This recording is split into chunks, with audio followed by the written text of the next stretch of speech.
If we think about how banks can grow their business for developed markets, there really is the opportunity to create new products and services to meet the expectations of customers. But in an era of low growth, the challenge is where that new market share will come from, and in many cases it will come from being better than the competition. There are more opportunities in emerging markets as income levels rise and more people look for different types of financial products and services. Beyond that, there are also opportunities to think about how banks can support significant requirement for new infrastructure, actually across both developed and emerging markets. And finally, I think we need to be more innovative about how these products and services are both developed and delivered. So potential partnerships with other organisations, potentially from outside of financial services, will also help the banks.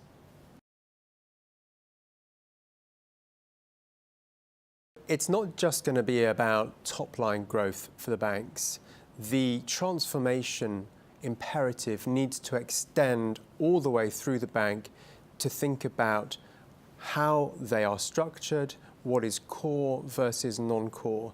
And if they're really going to become more robust in terms of regulation and compliance, if they're going to become more efficient and effective and profitable, they need to think about what is delivered across different locations, how many locations do they want to be in, what are the opportunities to think about shared services, not only between divisions, but also potentially using sort of shared services and industry utilities across different banks. So there needs to be a much more fundamental look at what the bank needs to do as a single entity and where there are opportunities for partnerships, either with different divisions of the bank or going beyond that.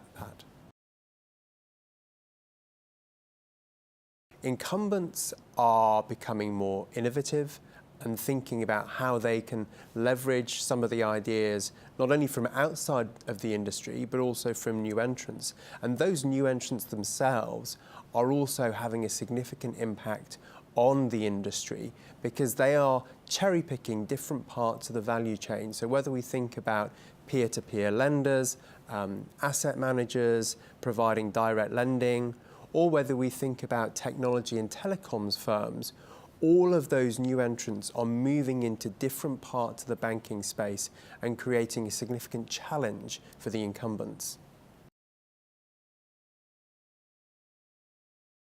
The transformation process needs to run throughout the organisation.